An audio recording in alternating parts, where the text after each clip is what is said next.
Go Carolina. Anyone who watches even the slightest amount of TV is familiar with the scene. An agent knocks on the door of some seemingly ordinary home or office. The door opens, and the person holding the knob is asked to identify himself. The agent then says, "I'm going to have to ask you to come with me." They're always remarkably calm, these agents. If asked, "Why do I need to go anywhere with you?" they'll straighten their shirt cuffs or idly brush stray hairs from the sleeves of their sports coats, saying, "Oh, I think we both know why." The suspect then chooses between doing things the hard way and doing things the easy way, and the scene ends with either gunfire or the gentlemanly application of handcuffs. Occasionally it's a case of mistaken identity, but most often the suspect knows exactly why he's being taken. It seems he's been expecting this to happen. The anticipation has ruled his life, and now, finally, the wait is over. You're sometimes led to believe that this person is actually relieved, but I've never bought it. Though it probably has its moments, the average day spent in hiding is bound to beat the average day spent in prison. When it comes time to decide who gets the bottom bunk, I think anyone would agree that there's a lot to be said for doing things the hard way. The agent came for me during a geography lesson. She entered the room and nodded at my fifth-grade teacher, who stood frowning at a map of Europe. What would needle me later was the realization that this had all been prearranged. My capture had been scheduled to go down at exactly 2:30 on a Thursday afternoon. The agent would be wearing a dung-colored blazer over a red knit turtleneck, her heels sensibly low in case the suspect should attempt a quick getaway. "David," the teacher said, "this is Miss Sampson, and she'd like you to go with her now." No one else had been called, so why me? I ran down a list of recent crimes, looking for a conviction that might stick. Setting fire to a reportedly flame-proof Halloween costume, stealing a set of barbecue tongs from an unguarded patio, altering the word "hit" on a list of rules posted on the gymnasium door. Never did it occur to me that I might be innocent. "You might want to take your books with you," the teacher said, "and your jacket. You probably won't be back before the bell rings." Though she seemed old at the time, the agent was most likely fresh out of college. She walked beside me and asked what appeared to be an innocent and unrelated question. "So which do you like better, State or Carolina?" She was referring to the athletic rivalry between the Triangle area's two largest universities. Those who cared about such things tended to express their allegiance by wearing either Tar Heel powder blue or Wolfpack red, two colors that managed to look good on no one. The question of team preference was common in our part of North Carolina, and the answer supposedly spoke volumes about the kind of person you either were or hoped to become. I had no interest in football or basketball, but had learned it was best to pretend otherwise. If a boy didn't care for barbecued chicken or potato chips, people would accept it as a matter of personal taste, saying, "Oh well, I guess it takes all kinds." You could turn up your nose at the president, or Coke, or even God, but there were names for boys who didn't like sports. When the subject came up, I found it best to ask which team my questioner preferred.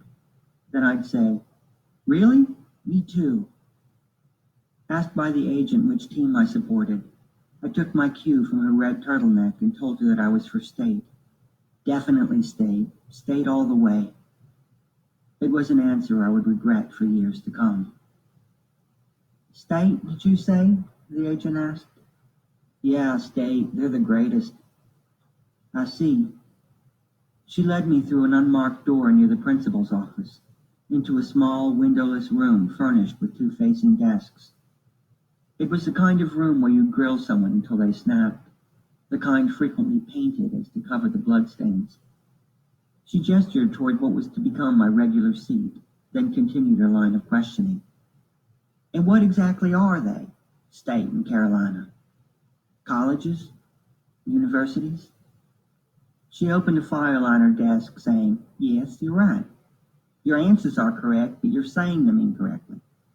You're telling me that they're colleges and universities, when actually they're colleges and universities. You're giving me a sound instead of a nice clear S. Can you hear the distinction between those two different sounds? I nodded. May I please have an actual answer? Uh-huh. Uh-huh is not a word.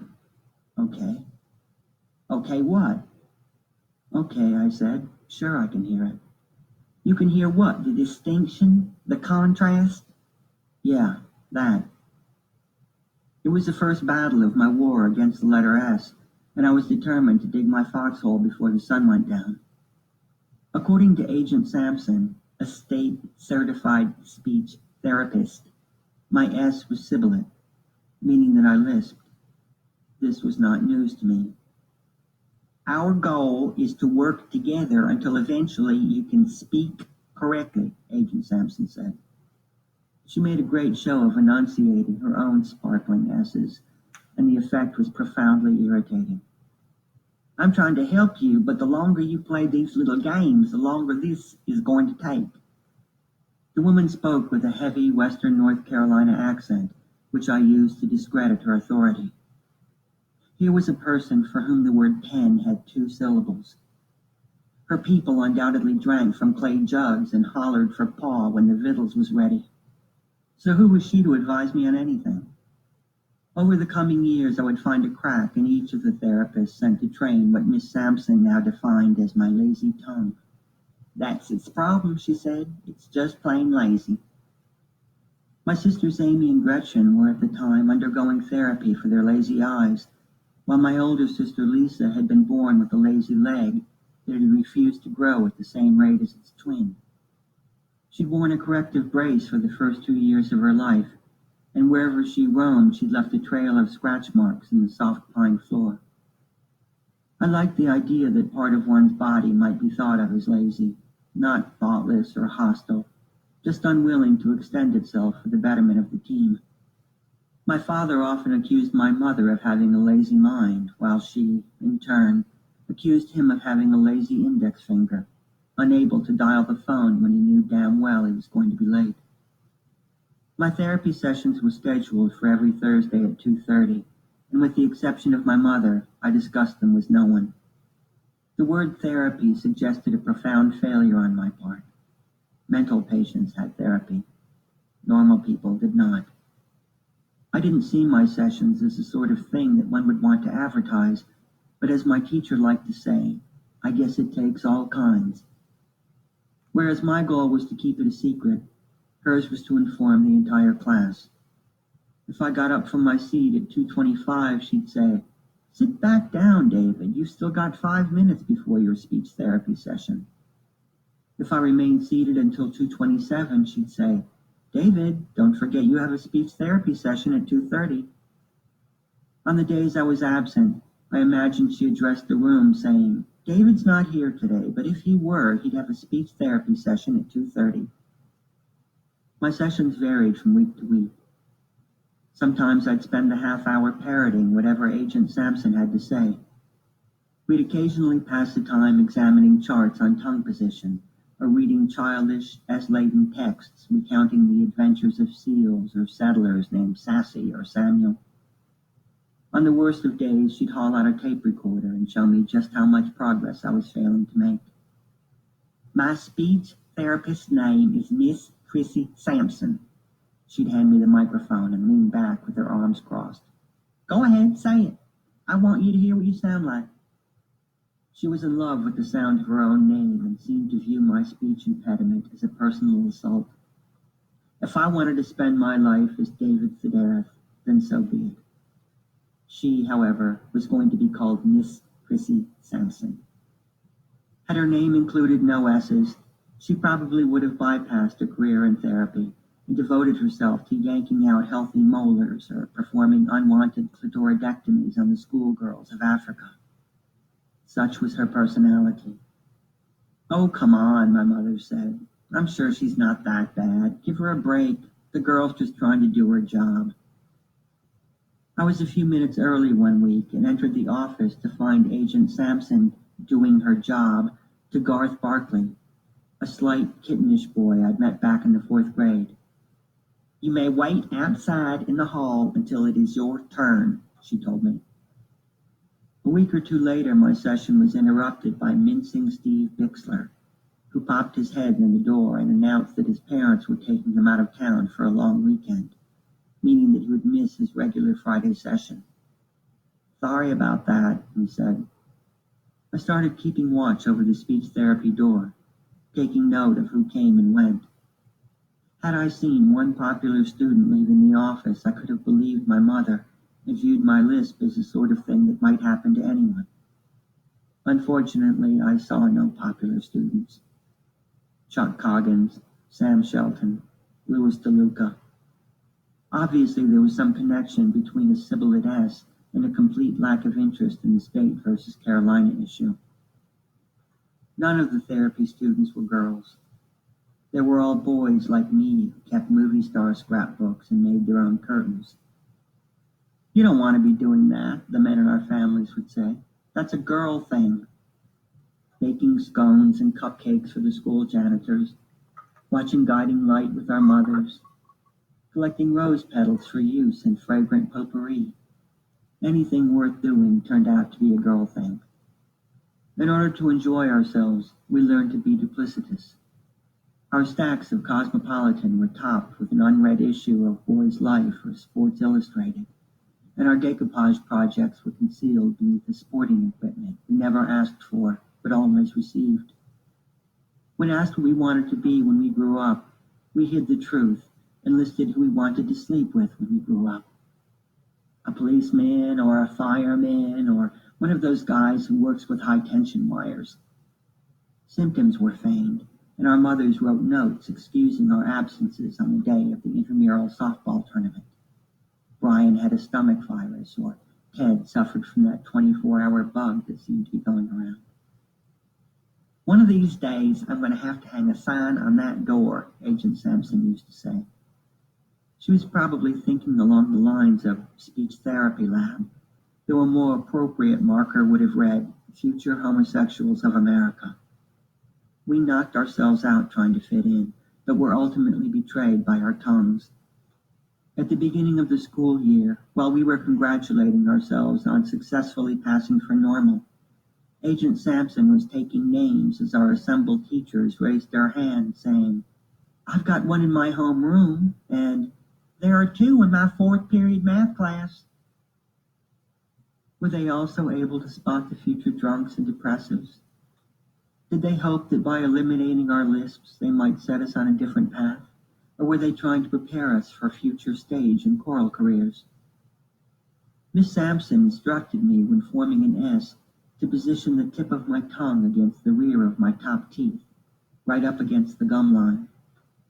The effect produced a sound not unlike that of a tire releasing air. It was awkward and strange sounding and elicited much more attention than the original lisp. I failed to see the hissy S as a solution to the problem and continued to talk normally, at least at home where my lazy tongue fell upon equally lazy ears. At school, where every teacher was a potential spy, I tried to avoid an S sound whenever possible. Yes became correct or a military affirmative. Please became with your kind permission, and questions were pleaded rather than asked. After a few weeks of what she called endless pestering and what I called repeated badgering, my mother bought me a pocket thesaurus, which provided me with S-free alternatives to just about everything. I consulted the book both at home in my room and at the Daily Learning Academy other people called our school. Agent Sampson was not amused when I began referring to her as an articulation coach, but the majority of my teachers were delighted. What a nice vocabulary, they said. My goodness, such big words. Plurals presented a considerable problem, but I worked around them as best I could. Rivers, for example, became either a river or two or many a river. Possessives were a similar headache, and it was easier to say nothing than to announce that the left hand and the right hand glove of Janet had fallen to the floor. After all the compliments I had received on my improved vocabulary, it seemed prudent to lie low and keep my mouth shut. I didn't want anyone thinking I was trying to be a pet of the teacher. When I first began my speech therapy, I worried that the Agent Sampson plan might work for everyone but me, that the other boys might strengthen their lazy tongues, turn their lives around, and leave me stranded. Luckily, my fears were never realized. Despite the woman's best efforts, no one seemed to make any significant improvement. The only difference was that we were all a little quieter. Thanks to Agent Sampson's tape recorder, I, along with the others, now had a clear sense of what I actually sounded like. There was a lisp, of course, but much more troubling was my voice itself with its excitable tone and high, girlish pitch. I'd hear myself ordering lunch in the cafeteria, and the sound would turn my stomach. How could anyone stand to listen to me? Whereas those around me might grow up to be lawyers and movie stars, my only option was to take a vow of silence and become a monk. My former classmates would call the Abbey, wondering how I was doing, and the priest would answer the phone. "You can't talk to him," he'd say. "Why, Brother David hasn't spoken to anyone in 35 years. "Oh, relax," my mother said. "Your voice will change eventually." And what if it doesn't? She shuddered. "Don't be so morbid." It turned out that Agent Sampson was something along the lines of a circuit court speech therapist. She spent 4 months at our school and then moved on to another. Our last meeting was held the day before school let out for Christmas. My classrooms were all decorated, the halls, everything but her office, which remained as bare as ever. I was expecting a regular half hour of Sassy the Seal and was delighted to find her packing up her tape recorder. "I thought this afternoon we might let loose and have a party, you and I. How does that sound?" She reached into her desk drawer and withdrew a festive tin of cookies. "Here, have one. I made them myself from scratch, and boy, was it a mess. Did you ever make cookies?" I lied, saying that no, I never had. "Well, it's hard work," she said, "especially if you don't have a mixer." It was unlike Agent Sampson to speak so casually, and awkward to sit in the hot little room pretending to have a normal conversation. "So," she said, "what are your plans for the holidays?" "Well, I usually remain here and, open a gift from my family." "Only one?" she asked. "Maybe 8 or 10. Never 6 or 7? "Rarely," I said. "And what do you do on December 31st, New Year's Eve?" "On the final day of the year, we take down the pine tree in our living room and eat marine life." "You're pretty good at avoiding those S's," she said. "I have to hand it to you, you're tougher than most." I thought she would continue trying to trip me up, but instead she talked about her own holiday plans. "It's pretty hard with my fiancé in Vietnam," she said. "Last year we went to see his folks in Roanoke, but this year I'll spend Christmas with my grandmother outside of Asheville. My parents will come, and we'll all try our best to have a good time. I'll eat some turkey and go to church, and then the next day, a friend and I will drive down to Jacksonville to watch Florida play Tennessee in the Gator Bowl." I couldn't imagine anything worse than driving down to Florida to watch a football game, but I pretended to be impressed. "Wow," I said. "That ought to be eventful." "I was in Memphis last year when NC State whooped Georgia 14-7 in the Liberty Bowl," she said. "And next year, I don't care who's playing, but I want to be sitting front row center at the Tangerine Bowl. Have you ever been to Orlando?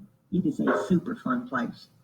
If my future husband can find a job in his field, we're hoping to move down there within a year or two.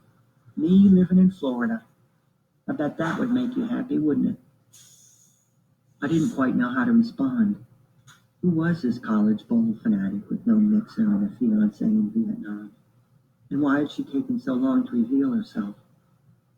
Here I thought of her as a cold-blooded agent, when she was really nothing but a slightly dopey, inexperienced speech teacher.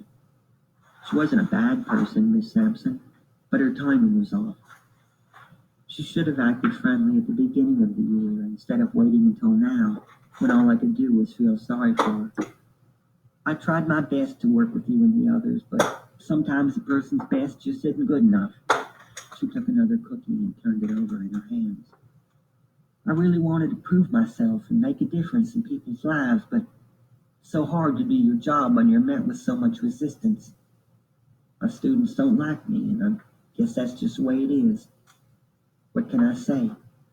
As a speech teacher, I'm a complete failure." She moved her hands toward her face, and I worried that she might start to cry. "Hey, look," I said. "I'm sorry." "Ha," she said. "Got you." She laughed much more than she needed to, and was still at it when she signed the form recommending me for the following year's speech therapy program. "Sorry indeed. You got some work ahead of you, mister." I related the story to my mother, who got a huge kick out of it. "You got to admit that you really are a sucker," she said. I agreed, but because none of my speech classes ever made a difference, I still prefer to use the word chump.